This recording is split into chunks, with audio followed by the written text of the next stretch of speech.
Right, we have a special episode for you all today.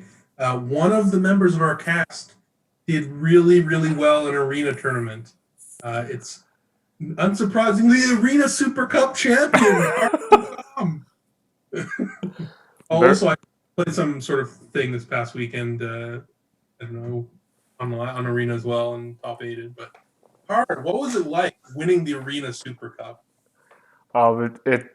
it now feels like eons ago, but it was definitely a very pleasurable experience, and it's good to see it slowly evolve to what it is now. As Pascal has put more work into it. So for those of you joining us for the first time, this is Table for Two, Magic Strategy podcast, and basically, I'm Alexander Hain, and I troll our fellow co-host Karyung Tom, basically the whole cast. But sometimes he tricks me into giving away strategic knowledge about Magic the Gathering, and this is not going to be one of those times, though. I'm not going to allow it. This is it was tough to figure out the direction of the show with COVID-19 and everything, and what to Yeah, it's kind of felt like things are falling apart, right? yeah, and we tried to be more general strategy in our last episode, and yeah, it's I couldn't envision what type of episode we would do, but with you performing once again at a Magic tournament, we were able to bring the magic back into the cast, if you will. Yeah, I mean, it really just goes to show that hard work pays off in the end, right? That if you put in your time and you effort and you grind on the ladder and you tune a deck really carefully over the course of months, that you can. And your name's Gabriel Nassif. You can top eight a tournament. But in my case, I basically took Team Erect list that Paulo had gone 11-4 with, I think, in one of the other PTs, and then talked with my good friend Mike Sigrist, who actually had played some standard, not very much, but some, and changed a few cards, making the deck a bit better for the mirror, cutting the Scorching Dragonfires to the sideboard, and yeah, ran it, and the deck is very powerful. And kind of some of my previous expertise playing like Sphinx's Revelation control decks were similar. It has some similar play patterns in some ways of finding your spot to resolve a big X spell, like identifying what matters and realizing you can lose like tiny interactions as long as you set yourself up to win one big key fight. And I played against a lot of Growth Spiral decks, and ultimately ended up losing twice to aggro decks in the Swiss and going undefeated against all the mid-range control decks. And then in the top eight, I lost a mirror to Akira Sahara.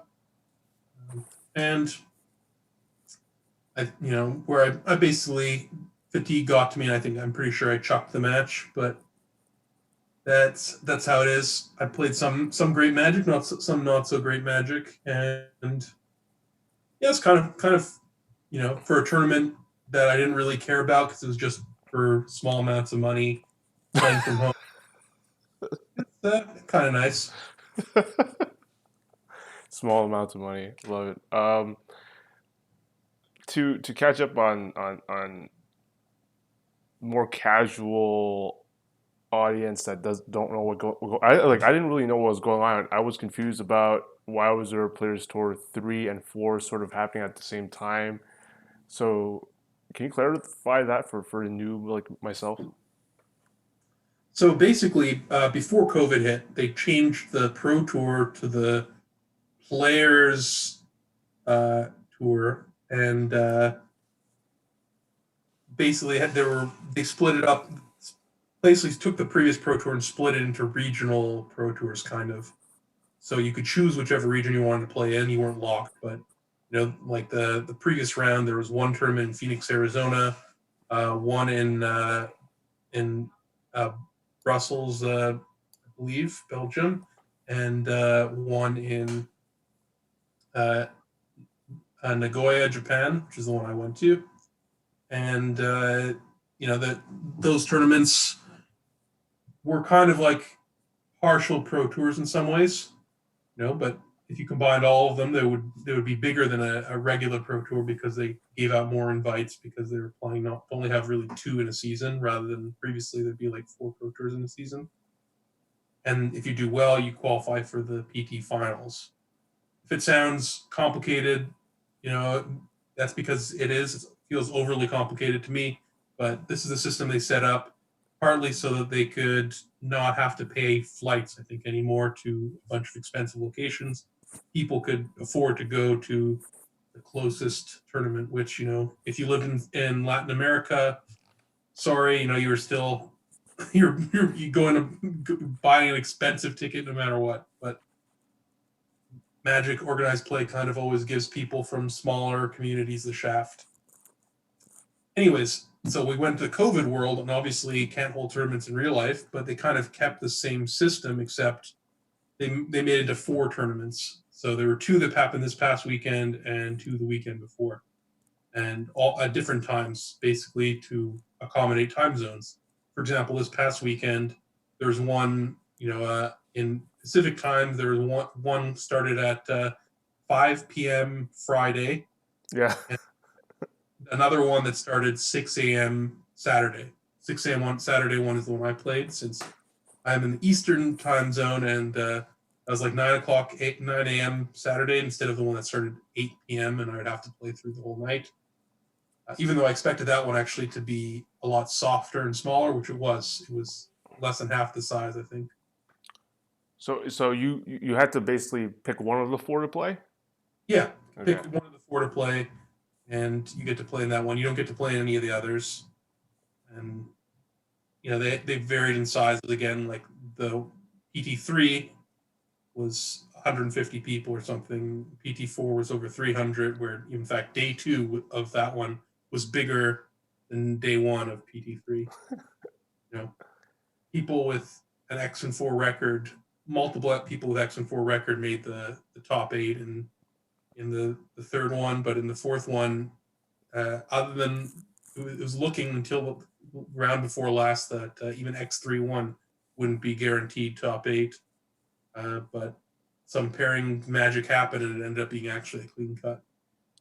I think I saw like some Americans were playing PT3, if I'm not mistaken. Like Ben Stark was probably playing PT3, I think. Yeah, That's like I mean, some... if you're a night owl, and I think especially in these times, you can have your sleep schedule can be whatever. You can get degenerate sleep schedule and want to play during the night. In terms of, again, that was kind of the PT that was in Asian time zone, right? So it makes sense for it to have the smallest number of people in it. And if you were really concerned about your EV and you cared about winning the tournament, that's the one I would have signed up for. I was not in that camp. I did not really care. I was mostly playing because I'm contractually obligated to do so. And so I just did the one that would screw up my time zone, my sleep schedule the least. Okay, I thought you just picked the last one because it's the last one. You're like, yeah. Well, it's partly that, yeah. I mean, I didn't play the first weekend because I kind of was putting it off. And then this weekend I was like, okay, well, there's one that's 9 o'clock in the morning and one that would cause me to be up all night. I'll play the one in the morning. And it worked out for me, but yeah, I mean, it's kind of a sad tournament when you've experienced what the Pro Tour used to be like. And I felt really bad for anyone who this was kind of their first experience. Though, I mean, not everyone. Like my first opponent, who I drew into top 8 with, was pretty excited. It was his first PT, and so I was really happy for him. But it didn't feel the same for me. Obviously playing from home is going to feel different, but it just didn't have that intensity. Maybe when I was in the top 8, I started to kind of care, but before that, I wasn't really invested in the same way, which in some ways has helped me. I think often when I don't care, when I haven't played for a long time, I end up doing better. I really hadn't played Magic in months, right? I've been playing all sorts of other games, but not really Magic. It's it's incredible how sometimes it does come up, just like when you told me you were going to quit Magic right before Barcelona, and here there's been a giant lull in terms of your Magic playing before this, and obviously you top eight. Yeah, I mean, I've What? talked on this podcast, right, about like, kind of I'm moving away. This was in some ways a bit of a swan song of a tournament that, it's like, I've considered retiring right before this tournament even, and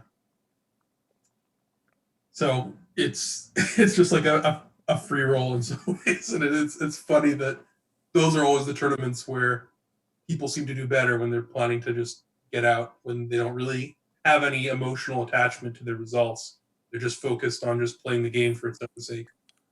So outside of the Those small amount of pocket change that you gained, what else are there any implications for your top eight? No, just money. And I maybe get maybe some I get prestige, 4,000 US dollars for my top eight. maybe And, some prestige. uh yeah, maybe some prestige. I mean, some people are treating this like it's a full-on Pro Tour top eight. Obviously, I would be, it would be if I really believe that, then I'd be happy with, oh wow, I've got a third Pro Tour top eight or whatever. But that's not how I view this event, and that's not how I viewed it before, and it would be very, self-serving for me to be like suddenly jump on board like, oh yeah, now that I top eight is it counts for actually 6 Pro Tour top eights because you know it is nice that these tournaments nobody's cheating, right? But that's really the only nice thing about it in my opinion. Hmm. So yeah, maybe a little bit of prestige. I mean, for some people value this pretty highly, and I want to be clear that I'm not trying to take away anybody's accomplishment. Who this is like their big result. This is their big break. It's still a big accomplishment. It's just it doesn't feel like it counts the same as previous pro tours. Partly, it's just it is not was not as challenging and as intense, kind of. At least that's how I felt. And then also, it just doesn't come with the same rewards. Like if you win one of these tournaments, you get $8,000 in your pocket. Some other pro tours, you not only would you win $50,000, right? But you get like invited. Usually, you get into rivals or MPL. Basically, if you get a couple other points, someone like Autumn Burchett basically got 2 years of MPL from winning the pro tour. Uh, you know, like they also had some other good results, but like that's what you can kind of parlay those points into. Uh, you know, he's someone like Eli Loveman who didn't, he's had some good results now, kind of this year, but that was basically all he did previous year, and he made rivals and got to play in the World Championship, which was again a huge amount of EV, uh, and that's that's a pretty big difference from getting $8,000 and a pat on the back and so it's like a that'll do, pig. That'll do. This kind of feels like that a little bit, like you top eight a pro tour. It's like yes, you go out with your friends, you have a big dinner. It's a big deal. You get to add that to resume, and this just doesn't. It just doesn't have the feeling to it. So I understand the people who are using hashtag fake PT. It's not a fake PT, but it just feels somewhere in between a GP top eight and a real Pro Tour top eight to me. I mean, PT using PT for this is kind of like a cunning ploy to just have everybody treated the same as before when it had the same initials. Like in chess, being a GM means you're a grandmaster. Doesn't mean that you had a great mate. You won some local tournament by having some really nice combination one time. That's a cool accomplishment, but it's not the same accomplishment. And it feels like pretending it is diminishes those who've come before. So there's four winners, and you're saying there's no extra implications with these wins. So like, is it just like an end of the season right now sort of thing? It's sort of Well, basically, I mean, it's like if you finish with 11 wins and 4 losses or better in any of these tournaments, you qualify for the Players Tour Final online or whatever it's exactly called. I was already qualified from that from winning GP Montreal last year, but that tournament has some money associated with it. But again, for whatever reason, whether it's having to make cutbacks from COVID, there's not as much money as was originally going to be in organized play this year associated with some of these tournaments. Actually, this one doesn't seem too bad because before the Players Tour Final, I was going to have to fly to paying my own ticket for no guaranteed money, and now this one you can play at home and you get guaranteed $1,000. So that's not too bad, even if the money up top is not quite as good as it was.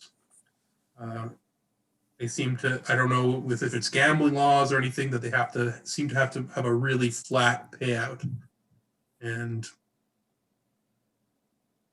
it's, in some ways it's nice, but in other ways, if you're a player with over 50% win rate, your most likely position to finish in the tournament is first.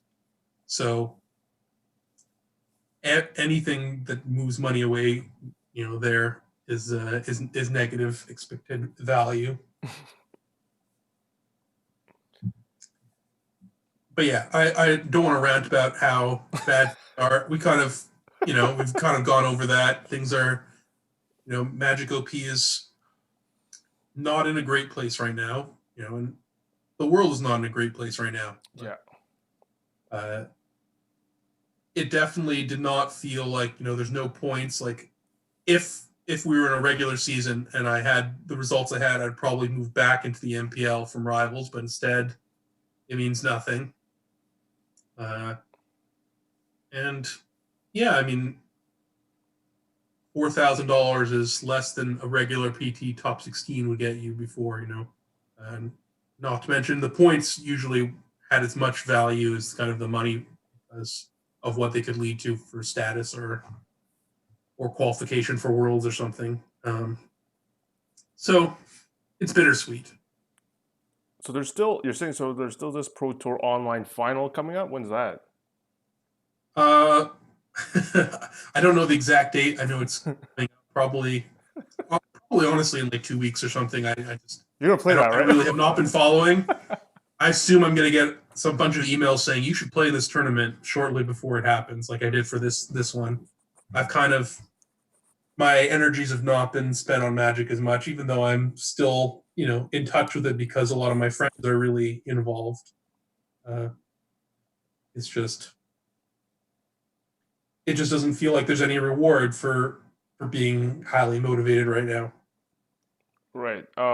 So not that I was a particularly motivated player before, that was never my shtick. I'm much more the Sasuke rather than the Naruto, but right. It's still just there's doesn't really feel like there's any reason to try. It's true. So welcome to a podcast about Magic strategy and trying to make you excited to try and play Magic, but I mean, yeah, it was always you were Sasuke, and John Stern was always the super hard worker in terms of their reputation. Let's quickly go back to the deck a bit. You said you made a few adjustments, but like with minimal games played, like how did you even make those adjustments? How did you even know to do anything? Theory. I mean, just thinking about stuff, and that's most of what I do with Magic. You don't actually ever. We've discussed this, but you don't actually ever really play enough games to fully know anything. So kind of, I have a database of a bunch of Magic games played, not with this specific deck, but with a variety of different decks. And so I also have, my theoretical understanding and frameworks of the game. And I can use those to make predictions and to make assessments over what cards and what answers, and what threats are good. You can see a spoiler and identify which cards are good. It's not perfect. Like they say, in theory, there's no difference between theory and practice, but in practice there is. Uh, but it's still, a lot of theoretical discussion. Like, you know, Scorching Dragonfire is a removal spell, but it's dead in the mirror. Besides, getting to exile Uros sometime. Whereas Aether Gust is something that against most of the deck can kind of be used as a pseudo removal spell. It also is very good in the mirror. So make a little bit of that swap. Uh, Essence Scatter I played because Louise tweeted about it or whatever, and talking with Sigur's like, yeah, one Essence Scatter sounds good. And then Depraz wrote an article which talking about why he didn't play Shark Typhoons, and it was actually pretty interesting about the theory of basically synergy versus power, raw power, and what makes cards good and what makes decks good. So it's actually I recommend that. It's good. It's worth a read for people who enjoy our podcast. And it's not on any site. He just posted on his Twitter. I think Jean Emmanuel Depraz, and basically ended up cutting one Shark Typhoon from the main deck for that reason, because a lot of the time in game one you do function sort of as a reclamation, expansion, explosion deck combo deck. But it is good in the mirror to have access to Typhoon, so I didn't think having none in the main deck was right. But having 3 was enough in case kind of some of these lower to the ground decks. It's a lot of clunky things, and I already was biasing my deck for some of the bigger decks. I think one of the more interesting things with Reclamation, you look at what people are doing now, is whether or not you play Opt. For instance, Sahara, who ended up winning the tournament, beating me in the top 8, he was not playing Opt.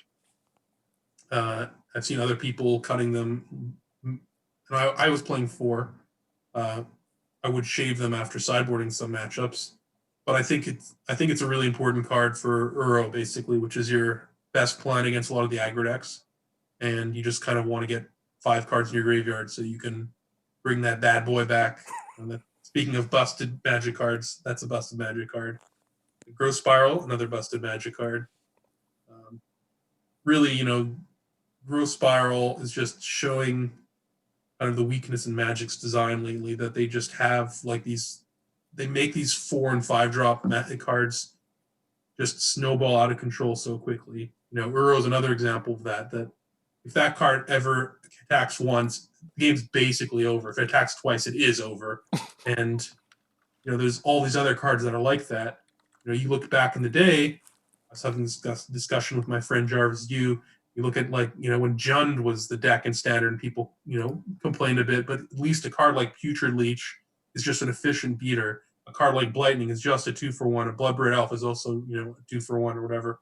These are cards that get an advantage, but they don't. He continually gain incremental advantages, like a card like Teferi or Nissa. Again, a Nissa sticks, and basically, if you kill it, you have a chance, and if you then tap with it, you no longer have a chance. And there's just so many cards at these mid-range costs of 4 and 5 mana. Feel like that's the kind of effect they have in the game, that if they're not answered immediately, things just get out of control. Card advantage of being +1 card is not that big a deal anymore. It's all about these engines that get recurring advantage that just pull away with the game, because if one sticks, then they can play another one, and then you have to deal with 2, and the advantages keep on accumulating until you get buried. A lot of Magic games feel like it's not one person ending up with one thing at the end of a bunch of exchanges where they slowly came ahead. It's like one person, the game ends with one person having a million resources and the other person having nothing.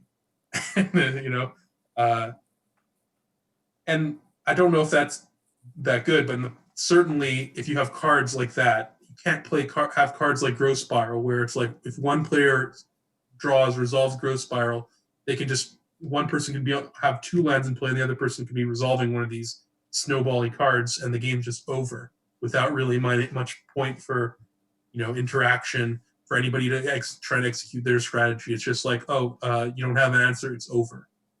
And that's kind of one of the flaws with Magic right now. And That's why you see the number of growth spirals and breeding pools are just at overwhelming numbers. Um,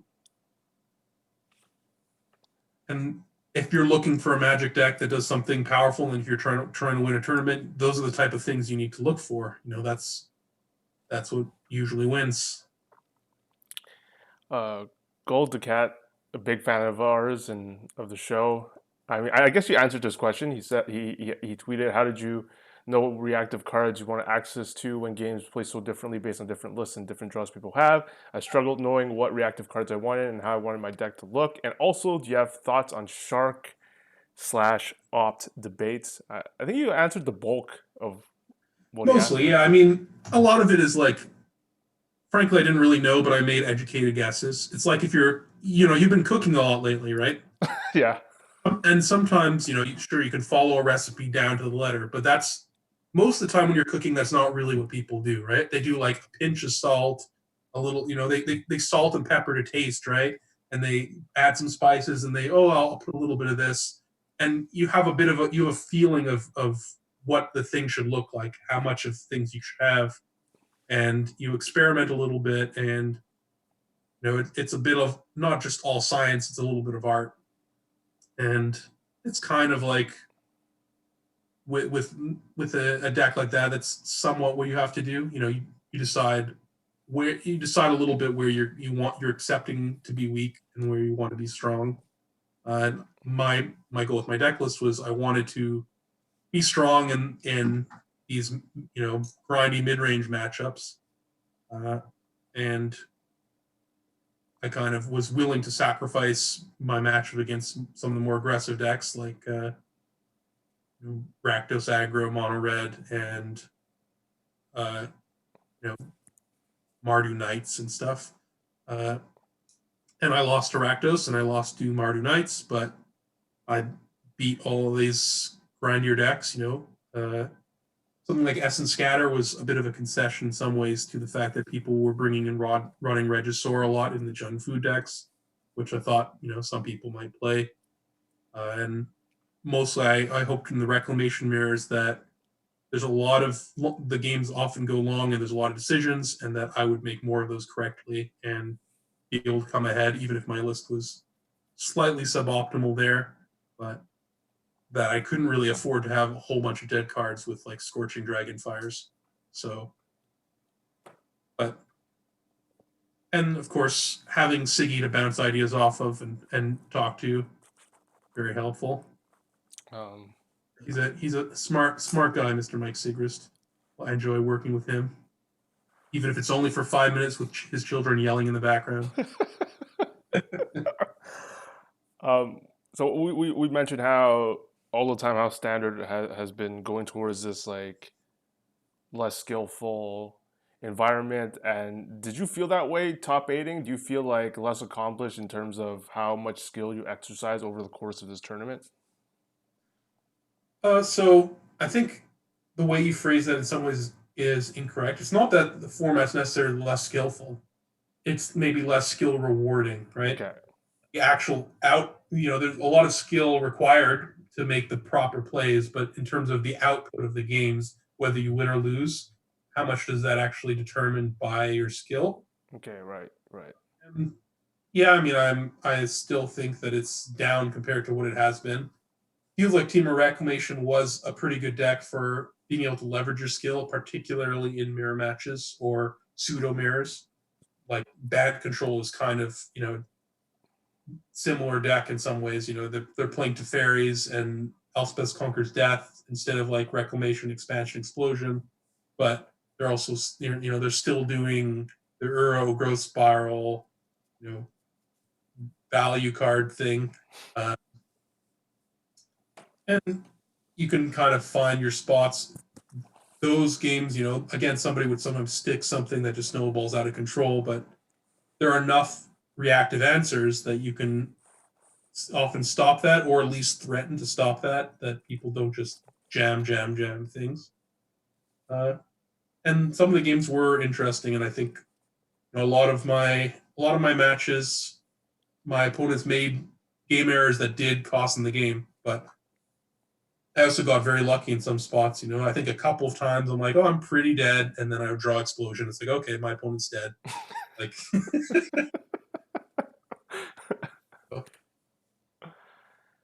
it's a bit of this and a bit of that. I mean, I don't think we're ever going to go back to like pre Planeswalker Magic where the there were games where basically the better player would win like near 100% of the time. Um, you know, we're not ever going to be there, but I think that's a good thing. I think it's good that there's some variance in Magic. I do think that I would prefer if they stopped printing such extremely powerful cards. Uh, it feels like they are borrowing from the future. At some point, you have to stop power creep, or it just gets bad. And I feel like we're kind of at the point where we're starting to get really hurt by it. Mm-hmm. And I think Wilderness Reclamation probably should have been banned. I talked to a lot of people. They all said, "Yeah, Reclamation is just clearly the best deck, but I want to have fun this tournament, so I'm going to play Black White Yorion Rats or whatever, or I'm going to play Jund Food, or I'm going to play Red Black Sacrifice because I don't really know what I'm doing with Teamer or whatever." I'm like, okay, well, I'll just play Teamer, and I top aided. So you could do it too. Man, it is interesting because the game from our standpoint maybe is trending the wrong direction, but they're still doing so well on different aspects of the making of the game. For example, like I didn't know this, but talking to people on my team, like Ikoria is one of the best sets in terms of sales because largely maybe because of the Godzilla cards and stuff like that. So they know, man, they've been nailing every major booster box release, a set release. They do come up with something that might not hype necessarily the people that are in it for pure competitive. Like I don't really care that there's Godzilla cards, but they've been able to nail whether it be like fetch land, specific type of foil cards, Godzilla cards, to get the set selling on like paper cards selling really really well, and But yeah, paper cards it's have been nice. selling even with Ikoria, like even during Corona times, they've been selling really well. That's what I've heard because Wow. the Godzilla I hype, I wonder guess. where all the millions of dollars for competitive play went then. Uh, but yeah, And no, I agree. I mean, I think like we've discussed this that the if it's best for the game, it's best for the company. To make a bunch of money, that they decide that the approach of the game, making it for more casual players, making kind of the game into Commander in general, right, is the best move to get the widest audience. Then that works. Uh, I still feel it's my duty to speak out for players like me who prefer the competitive side and like having these like the chess side of having a lot of interactive choices and being like a battle of wits against your opponent. That's what I like about Magic, and it's disappearing. So I'm gonna still try and fight for that. And because if I don't, then why would they ever try and appease me and my ilk? So right, I mean, we've talked about like we don't know like whoever's at the helm if they even value that side, if they see um like another example, like I'm surprised because I have to market these for face-to-face games like the Core Set 2021 pre-release at home packs. They've actually been selling like hotcakes, and like today I checked this morning, we only have 6 online left, and like we've sold get hundreds and yours hundreds. now before they sell out. Face2facegames.com, Canada's #1 source for Magic the Gathering singles, product, and more. Check us out at Whoa, face2facegames.com. you've got that. Not at all. I'm just trolling. Yeah, But but you've got that. You sound like Carrie Dan. But what I do find fascinating, like in this time, like I personally, without looking at the numbers, I don't deal with the intricate details of the selling of Magic cards at the store. I'm mostly like on the content side, but it's just interesting that paper Magic is still have a high appeal or and high, maybe even higher than before. And so from for the I guess less competitive side, it just seems like the game's doing well, and might that's what I'm saying. It might cause WotC or whoever decides like they don't really give a crap about people like you, right? We've Yeah, I talked mean, about. if they don't, if that's if that side of the game is not necessary, Mhm. then that's how it is, right? Yeah. But so it's weird because in that way, in some ways, like as Wizards gets more and more successful, you'd think they grow the esports area and get more money and stuff. There has been that somewhat relatively recently. So it's been this year's been a bit of a pullback from what was promised, but it does feel that in some ways, if they as they keep going in this direction, that normally I'm always rooting for Wizards to succeed and do well, but as they continue to move in this direction, I kind of some ways hope that it's not successful, so that they pull back and Hmm. decide to appeal to me and players like me more. But I mean, I was shocked when they first announced the MPL that they were putting that much money because they never put that much money before, right? To actually give certain yeah, people contracts. I was like, wow. Like, even though I had no shot of being in the MPL, I was just like, wow, that's something. If they introduced it like when you won PT Barcelona, I'd be like, whoa, what? Like, I'd be shocked that they did, and I was shocked that they did that. yeah. So Well, it's all because of Arena, right? Arena is bringing in the big mhm. buck, and it gives them the option to be an esport way more than they could with just paper cards. And yeah, I mean that's cool. Like I don't have as much of an aversion to online play and computerized Magic as some people do. I prefer paper play. That's kind of what made me fall in love with the game. But I understand you get a wider audience. The thing is, I do feel like Magic is the best tabletop game, but I don't necessarily know that I feel that it's the best digital game. Just because it's been designed as a tabletop game. Uh, More and more card design is being made, to appeal to the digital side, but just the original framework of the idea of the game, which Richard Garfield came up with, which I think is just so brilliant, and is kind of, in my opinion, the real reason Magic's been so successful. Uh, just doesn't port that well, right? The idea of instant speed interaction and that like the the possibilities being endless is hard to program and hard to implement. And I think that that's why we see a lot of problems on Arena, and certainly tons of problems on Magic Online, is because it's just such a complicated game. But in real life, you can just do whatever. It's like playing D&D, another Wizards game, where you have again your imagination dictates the possibilities, whereas you play a computer game and even an open world sandbox game where you have a lot of possibilities, they're not actually endless, right? Uh, and it's kind of it feels like that distinction in some ways. So a game like Hearthstone decided they get rid of instant speed stuff to make it flow more smoothly. Runeterra, which I've been playing a little bit of recently because it's kind of fun, and they have the fact that basically it's both players turn kind of at the same time. That keeps you always engaged. Whereas in Magic, things can be even more obvious when there's like someone playing a Nexus of Fate deck where they're just playing solitaire. But a lot of the time, it does feel like there's just you know you're waiting on someone else when you're online. Whereas in real life, you're at least there with sitting with someone face to face. You can see that they're thinking. You can be like, "Hey, can you please make a play? You're taking a long time." Oh, sorry. At least that's the Canadian version of it. Right. Um,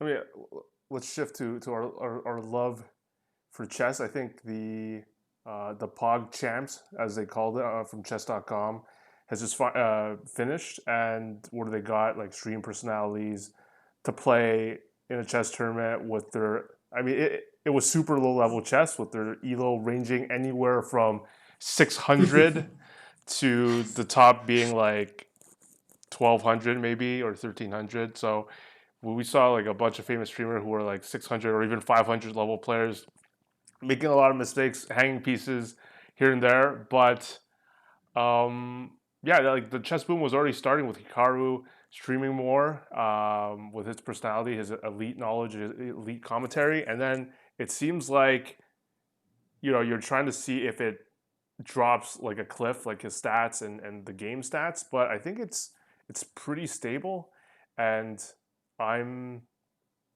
I'm intrigued by it. I always think like when outsiders see this, when they don't play chess on stream, they stream something else, they have this curious question. Like I've seen people tweet like, how do we bring that sort of excitement into poker? How do I bring that into game X that they're playing? Like what is it about chess that happened that maybe Magic or whatever can learn from? And but when I think about it, like chess has so many advantages because the hidden information thing, like not having hidden information is just amazing for streaming. It's like that's why it works for all these other games. You just get to see everything and you don't have to code it or move things around to show other people's hands. So I think that is super nice. And being yeah, that also allows you to use that arrow thing where you can point arrows. Like if you could do that in Magic, that would be, maybe it's been done before, but I haven't seen it done in like a super cool way. So yeah, that's why I think chess specifically is in a good spot to maybe not like maintain or keep growing, but I think it's here to stay as a going to be one of the top esports games for a little bit. Yeah, I've been super impressed both in the quality of the chess streams that I've like enjoyed them. When normally things that I'm very good at, I don't actually enjoy watching the streams that much. Like Magic streams, mostly I have to turn off after like 5 to 10 minutes because I find it frustrating to watch someone making so many errors and I can't do anything about it. I don't know, it's much more about me than about the streamer. Everybody makes mistakes, but it's just you know, usually most streamers are, let's say even if they're great players, they're still like 97th percentile, and I'm, I'm going to brag a little. I'm like 100th percentile, right? And and so it's still like they make a lot of mistakes. And when you're streaming, it's also hard. Like when I was streaming, I was not playing it at my peak, and so it's even watching like the great players stream is still sometimes awkward because for me, I like watching, I like experiencing the that pinnacle level play, but rather than the entertainment factor, which I think more people watch streams for. Because why I like watching streams with games I'm not that good at, because I feel I learn a lot more. Again, which is probably most people who watch Magic streams experience. So chess, like when I watch someone who's bad playing chess, like I didn't watch this PogChamp tournament, it wouldn't appeal to me. Yeah, it was pretty bad. But I watch Hikaru playing, and it's great because he's a lot better than me. Maybe one every like few hundred moves, I see a move that I make differently, and I think that I'm right about. But that's because he's streaming, but I'd say every 10 moves he makes a move that I wouldn't make, and he's right about.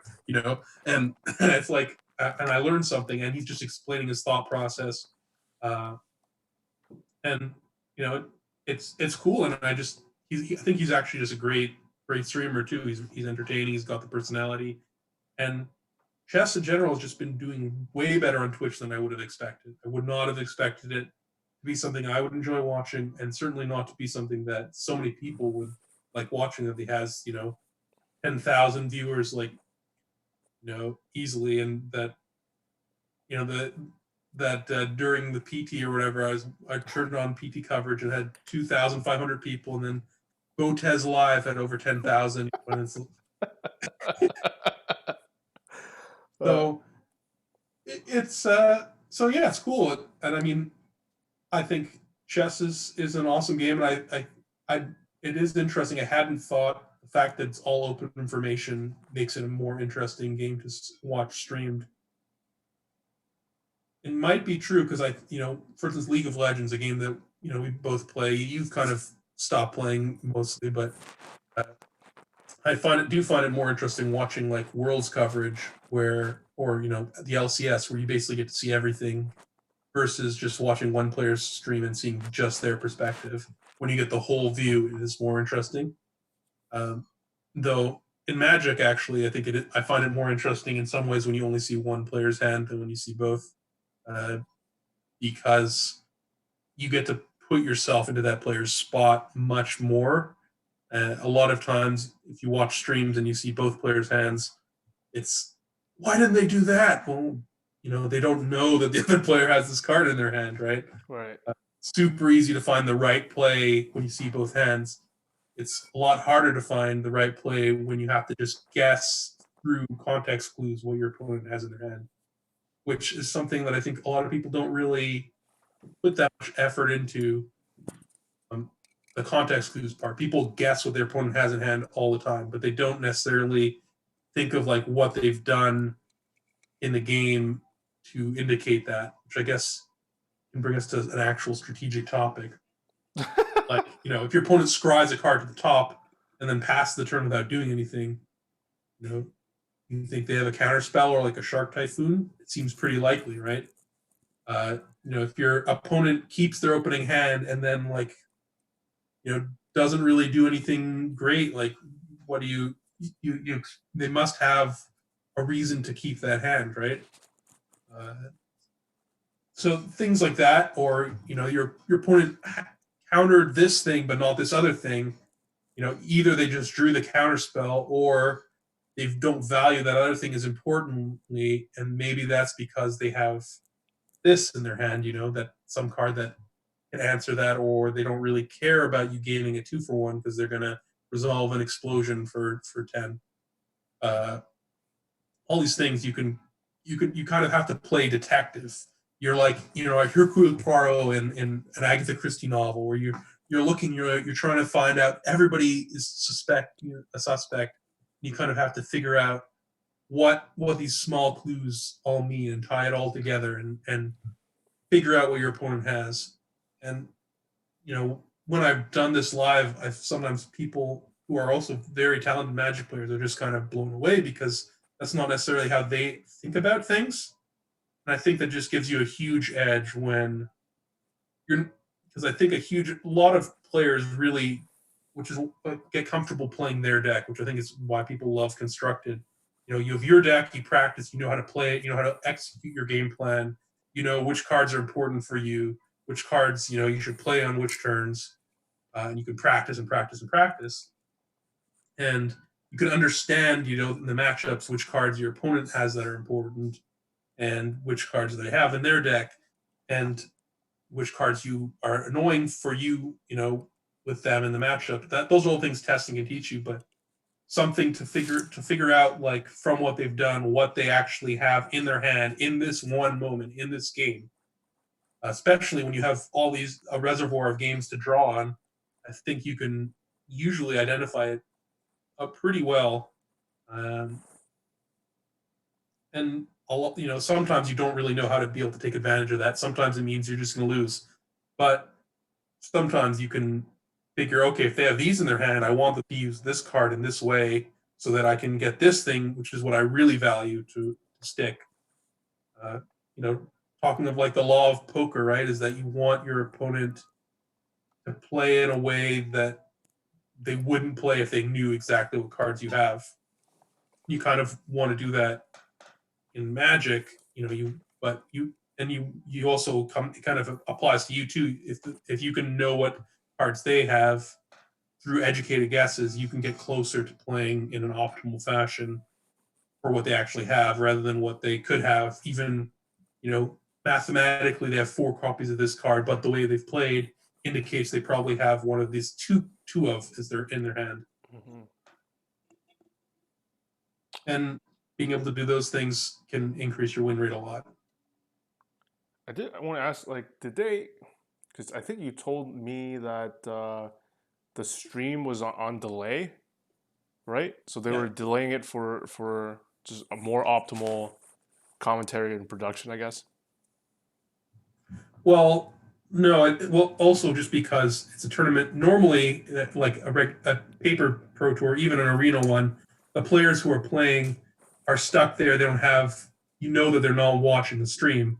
But in this, you can go. You could go. You could be playing my match, and I could, in theory, take my phone and turn on the stream of coverage or someone else's streaming and watch them. Right. Right, That's right, why everybody was streaming it, and the tournament coverage itself was on a delay. right. And in some ways, that's one of the benefits of the rope on arena. That that the rope makes it so that you have to make a play within a certain time frame, which means that somebody can't be stream sniping and just wait. On Magic Online, someone who could take 6 minutes to make a play, right? If it's really important, you can wait 6 minutes, check out the person's stream, and see if they have a counter spell or not, and then go for it, right? You can't do that on Arena because of the rope. So it's good. I mean, I didn't stream the event myself, partly because I don't like streaming on delay. Uh, Also, I just wanted to play the event. I didn't want to have to focus on other things, and also I don't know if I have enough computing power to necessarily run Arena without crashing and also run a stream. But for people who were streaming, like Nassif, I think, people who are professional streamers, basically, I think it's a big Yeah. boon to be able to stream something like that, especially if you top eight. And I've been starting to rewatch my match against Nassif to see from his perspective and see how like my plays, if my predictions about what he had in his hand were actually correct or not. Um, I wonder, and was he one of the few? Because he was featured in multiple matches as I'm going through like the Twitch archive. Or I mean, he was also doing well. He top eighted also. So I don't know if it was just because he was one of the few people streaming, or he was just well, known. the way they did it for feature matches, they made you stream your Magic Arena client directly into Discord, so they just kind of captured it that way rather Oh, right. Okay. than stream. Um, which I didn't realize that's what they were going to do for feature matches. I thought I just didn't want to have to bother setting up OBS and doing all that stuff. But then I found out they were doing it that way, and I was like, okay, that's way more convenient for me. So, okay. But yeah, I mean, I think Nassif mostly got feature matches because he's MPL. He's a great player. He's a Hall of Famer. Uh, he's a popular personality, and he's playing an unusual deck, and he was doing well. So it's no surprise he got featured a ton. Okay. So you So wouldn't have had I'm to a little stream. insulted that his match versus me when we were playing a win and in for top eight, but it is what it is. So you wouldn't have had to stream on a delay then, right?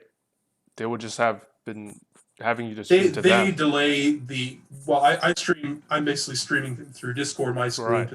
in real time, but they delay it for the broadcast, right? Okay. So that opponents can't see my hand and so on. Oh, right, right. Yeah, How it's long was still the not how long was the delay? Do you know? It was an hour or was it pretty no, short? no, it wasn't an hour. It Okay. was in the range of like 5-10 minutes or something. Okay. So Which okay. is why it wouldn't actually have worked with Magic Online in theory, because people could wait, which is why the arena rope is important, that you can't just sit there not doing anything for 5 minutes. I mean, you could So still snipe if you were if I'm sandbagging a just sliding card. a Seif joke in there, not that he didn't try as hard as he could to not do anything for minutes at a time, many times. Not that he's cheating. He just has a reputation for being very slow. Because the whole delay thing is a struggle for I guess for yourself in stream snipe, but also like I know in poker they have to make a decision whether or not to put a delay, which hurts chat interaction, or some people just like cover their cards with something, so that they could go live and like show the cards when it's an all in. But even that is of course not the perfect viewer experience, and there's like you said, there's pros to like not seeing it, so you put yourself in your shoes. But there's also like the pros of seeing all the cards. Just like sometimes, I know like High Stakes Poker was a popular show because you'd see like this crazy guy with like a really shit hand, and you're like, okay, what's he gonna do? Is he gonna do something crazy? And then like he does something crazy, and you're like, whoa! And it's like, is the pro player going to be bluffed by the crazy move? Because Yeah, no, that's fun. I mean, I've enjoyed watching poker and everything. There's all these videos too of like, oh, can't believe, look at Phil Hellmuth, you know. Whenever it's a Phil Hellmuth video, you know Phil Hellmuth doesn't win, right? Every time. There's, you just it's always him crying like a baby afterwards or whatever. But yeah, no, there's some fun there. And I mean, in Magic coverage, right, tends to actually show both players' hands. And there's advantages and disadvantages. In some ways, I think it makes things easier to follow if you're not necessarily a Magic expert, which is a broadcast decision. You definitely have a wider appeal if you kind of show everything. But in my opinion, the interesting parts of Magic are the intricacies that 90% of what happens isn't very interesting at all.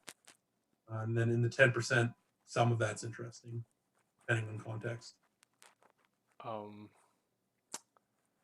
there's a like I don't know if they could in serious events in the big time chess tournaments they didn't do this, but like there was definitely some trash talking between the players. They couldn't hear each other, but the commentators could listen in, and it just seemed. I don't. That's another thing that you couldn't get like as easily in other games, which I think that's what made chess such a attractive just overall package, just because of these like because it's so simple in terms of just getting the board set up and everything and just has doesn't it wasn't designed to be a digital esport, but it just has the right properties so that it's not annoying, right? Just like Magic, you have to run through all these hoops, and chess is just like it's just so simple that it's just so easy. Boom. Right. That's what's great about chess, that it is so simple, right? It's just a very fixed set of rules. There's a board that's the same every time. It's friendly to get into, right? Once you know those things, then you can watch chess and understand what's going on. Maybe you don't understand all the decision trees and stuff, but somebody can explain that, and you'll understand what they're saying. In Magic, a lot of the time, if a commentator is actually giving you the deep down of what someone's saying, like thinking, you might not even necessarily understand. It's kind of sometimes too complicated. You have to know all these other cards. You have to come in with the knowledge of the format to really get everything, and that's tough. So you've been jamming a lot of chess recently, though, right? In fact, Um, recently that you've never done before. I've been playing more TFT this past week, but I was in a serious mode of chess, actually studying not only videos but openings. Um, and I It's made good to this. know what you're up to when you're on the clock for face to face. um, and I found it fascinating. I love the tweet that I made because it encapsulates a lot of lessons that we talked about on this show, or just really the whole game theory, optimal, and how it applies to other games, or population analysis, and how it just like brought me way back. So I mentioned my tweet was something like, it's only now that I played the Scotch Opening, which I never played before, because I think it leads to um, like the typical opening I used to play would be the Italian game, and I think people in my rating, they just play against it basically the same way. They just mirror the moves, and they're in a fine position. But in the Scotch Opening, there's uh, for the chess nerds, it's like e4, e5, and f3, and knight f3, knight c6, d4. E takes d4, knight takes d4, and here a lot of players might. What I think the best book move is knight to f6, but it's natural for a beginner like me to take the knight as black, and then you take it back with the queen, and now white is in a very good position generally, or I feel really comfortable in that spot. and that also now brings me back to like the usual fool's mate, the 4-move checkmate, or like the typical tricks. The reason you do that is because the typical beginner will make these natural looking moves, but that are extremely bad. So, e4, e5, um, queen h5, and now the natural looking move a noob would make would be g6 to kick out the queen, right? And then you punish them by taking the e5 pawn check and then forking the rook. Yeah. So I think like stuff like that, it's weird that it's going back to like my first strategy game has brought me back to like cementing all these concepts in my mind that you don't really know what a player is gonna make, but sometimes you can make a pretty damn strong assumption and then completely punish them for it. And I just find that completely fascinating as it has its place in each of the games that I play. Yeah, I mean, I think a very valuable thing in every game, especially chess being a game full open information versus some others, it's even more interesting in some ways to know how good your opponent is, right? Uh, where these openings that you're discussing, like especially 4-move checkmate, if you're against somebody who is competent at chess, they will never fall for the 4-move checkmate, and in fact, they will punish you for having made suboptimal moves, and you basically will effectively lose the game, like right there, just for trying.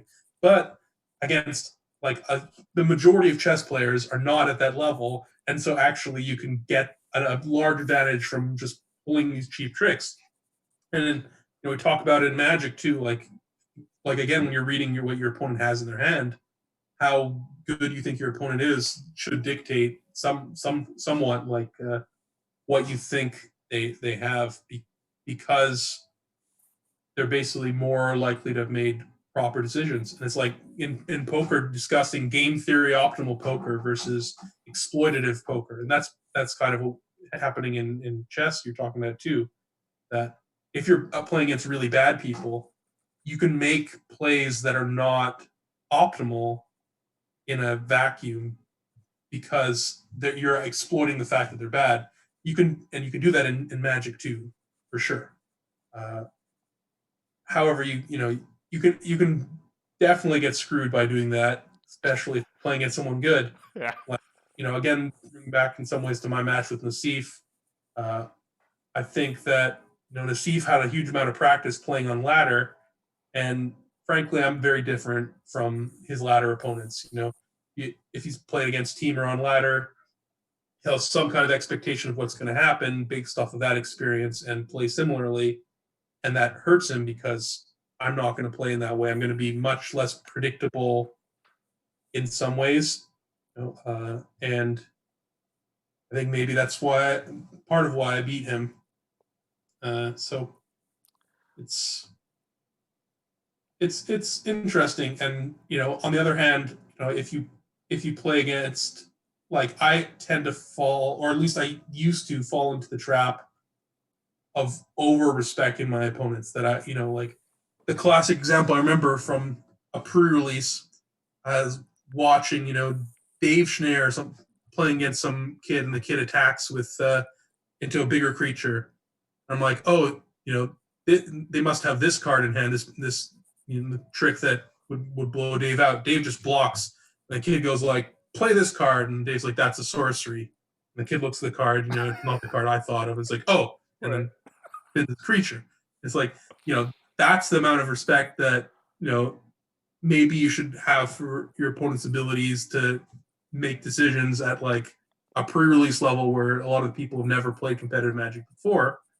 Uh, don't do that at the PT level in general, but you can make this mistake I made there, that like I probably wouldn't have blocked and would have taken 2 damage, and maybe I would lose the game because of that, right?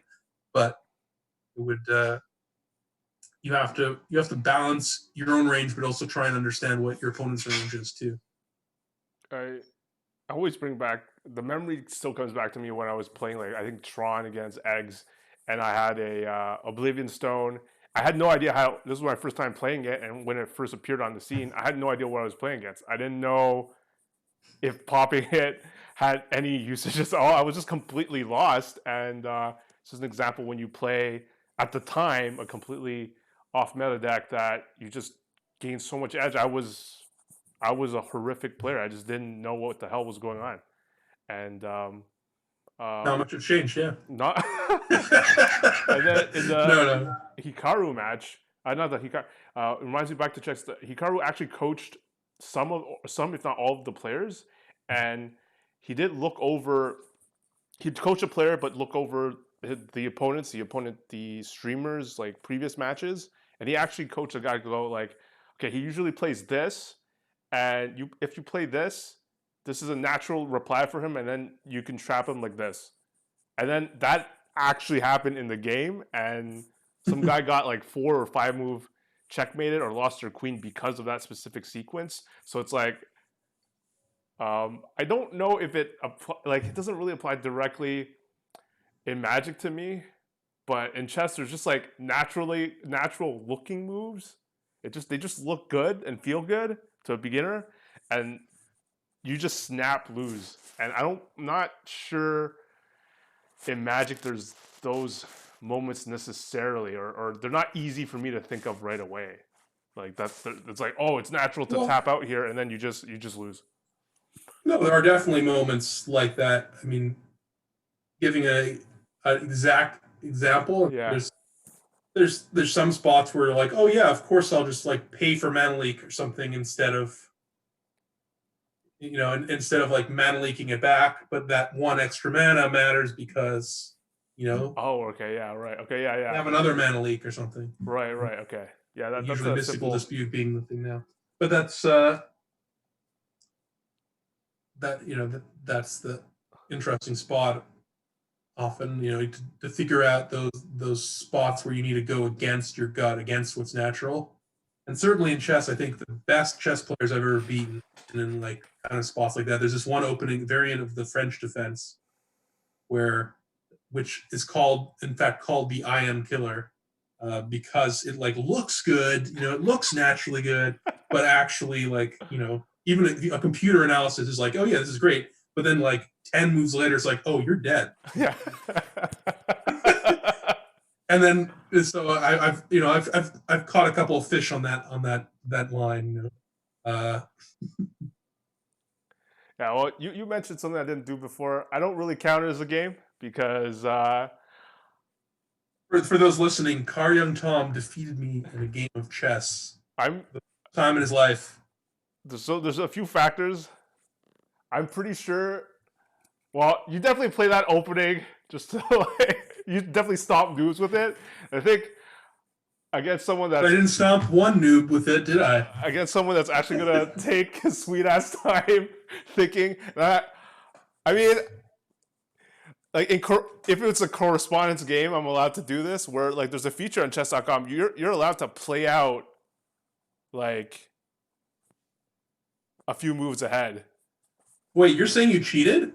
I mean, I don't think it's cheating. A friendly game of chess? I didn't think it's cheating. I'm just like brute. I moved to figure just to see if certain of my moves were safe, and well, apparently I made a few blunders anyway, and I missed an earlier mate or something. So yeah, but it was I just some blunders too. I made basically I thought I was doing well, and then there was one big mistake I made, which then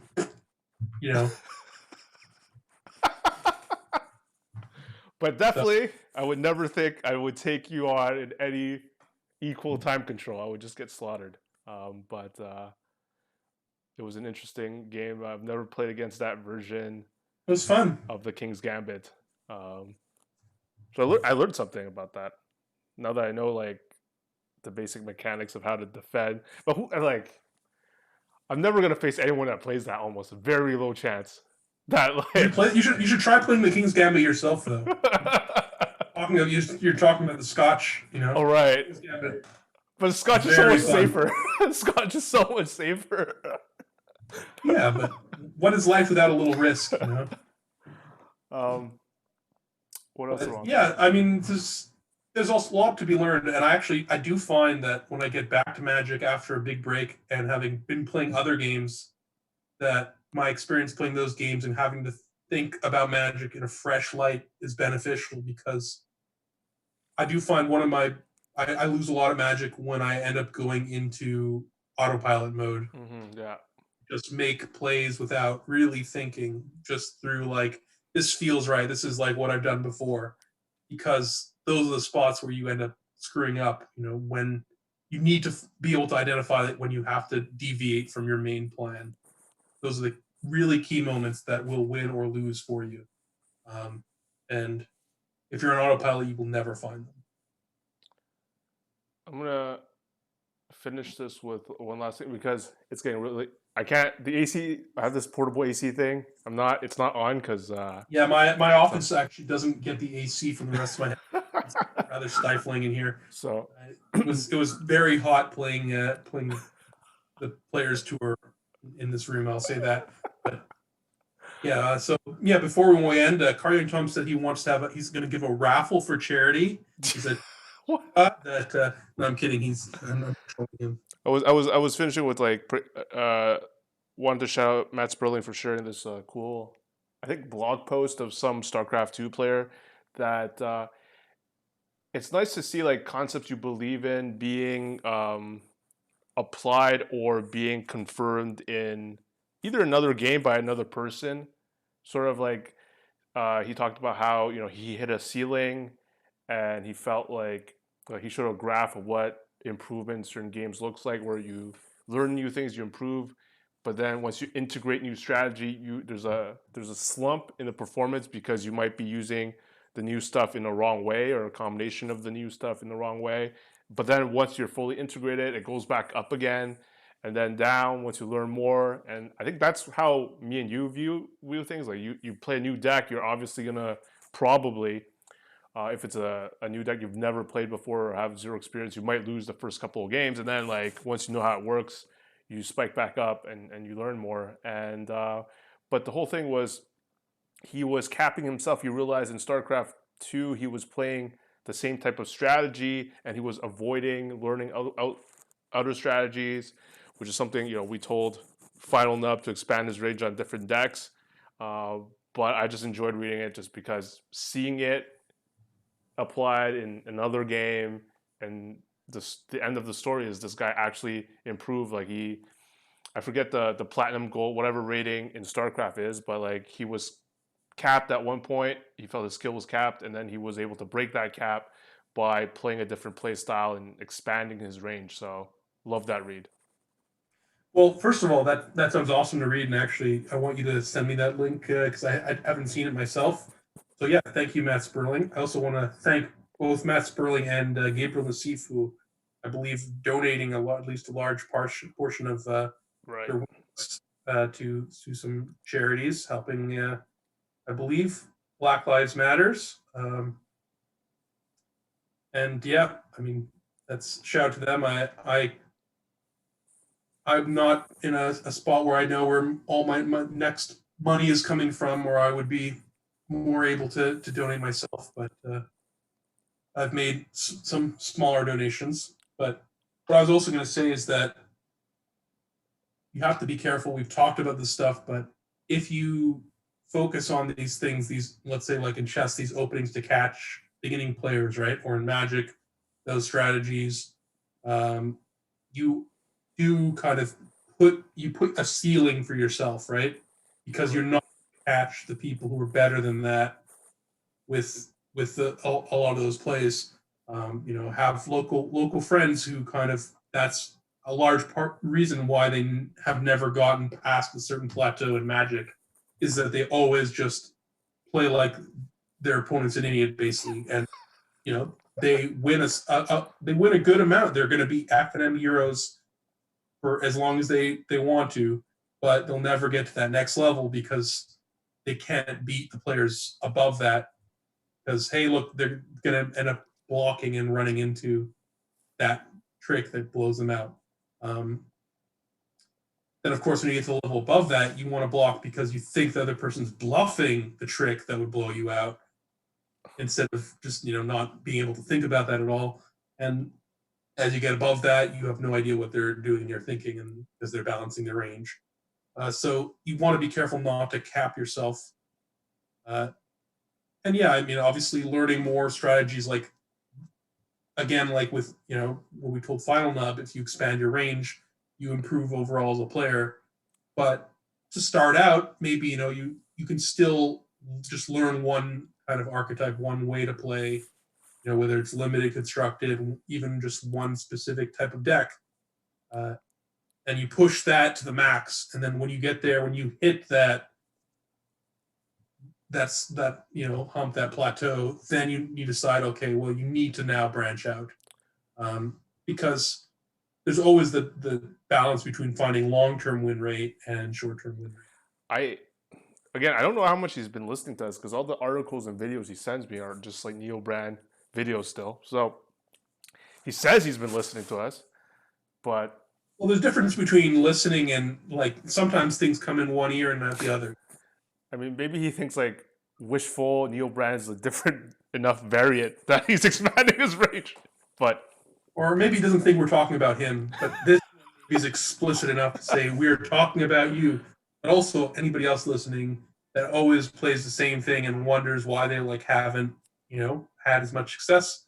Well, if you really want to get to the top level of the game, you need to be more of a wide range. I used to basically always play control decks, and then I started branching out, playing aggro mid range. I always played combo too, I guess, and I've gotten better. I mean, I would never touch a deck like Tron before, and I just played Tron the first time ever and top 8 a tournament because it's a powerful deck. Reclamation's closer to what I would play, but I also used to always be scared to play the best deck when everybody's gunning for it. Well, it's the best deck for a reason, and sometimes people think they beat you when they don't really. Everybody's talking about how these bad decks crush it. Well, I crushed like 4 bad decks on in the tournament. It's not an easy matchup, but it's not like you can't win or anything. So you just gotta learn. You gotta expand your range. You gotta be willing to play whatever it is. Just if you need a hammer or if you need a screwdriver, you gotta be comfortable with both, right? Right. It's like you mentioned, what taking one thing, maybe learning it to the max, and I think TFT is a great example of that. You usually learn one comp to the max. You go up in skill level, then you might diminish a bit because you're learning on the second one. You're messing around, and then once you have 2, you just go up again, and then it keeps going, and then you're like a super flexible TFT master, which I'm not there yet, but that's how it would look like. I think the progression of a expert player. I did want to mention okay, go ahead. It's better to be a master swordsman than to know how to use a sword without cutting yourself and also be able to use nunchucks without hitting yourself, right? Like it. You want to first master the sword, then master the nunchucks, right? Right. I think I just want to mention what I love about the Scotch opening, though, is that it's an opening that's actually solid by it. It's a weird coincidence that it's actually solid by itself. And if there's certain frequent moves your opponent will make, like, you're not going to checkmate them, but like I feel like you get a significant opening advantage. And so I'm not sure how many coincidences there are in other types of situations in other games, but here it's like you can play a move that's just slightly worse than what like an engine or what grandmasters probably think is the best. They probably I think it's consensus the Spanish is the best opening maybe, but it's like slightly worse, but it has all these things that can go wrong for your opponent. So that's what I think it's kind of fascinating when you have that type of move that's close to optimal, but then it has all these traps. Yeah, no, it's a balance. I mean, that's why I would play the King's Gambit a lot myself. That grandmasters play it often for its positional value, that you get a strong center, but also you can get these exciting attacking combolicious games. Your opponent makes a mistake, and you get into these very sharp games where you can outplay people as well. So I think that is like I'd enjoy watching you. I'd enjoy watching you play the King's Gambit, just like because it puts you in a really as black you're trying to equalize, you're trying to do all these things and stuff. All right, it's too hot, so we will yeah, see everyone next time. I know. For those of you just listening to the audio, he also gets to see video of my face. So it's too hot. Bye, everyone. Everyone, thank you for listening. And if you want to show your support to the podcast, send us a coffee, Ko-fi, whatever. And, our young Tom will Uber Eats me an iced coffee. Keep me nice and cool. Hey, we should. And I guess you could have one yourself, Connor. Can I film? I should film you doing parkour in this weather. Yeah, well, it feels like sometimes to get away from people walking on the street without masks that you have to do parkour. And just like, oh no, got to get 6 feet away from this person, run up this car, jump across here, run the sidewalk, parkour. All right, bye everyone. Stay safe.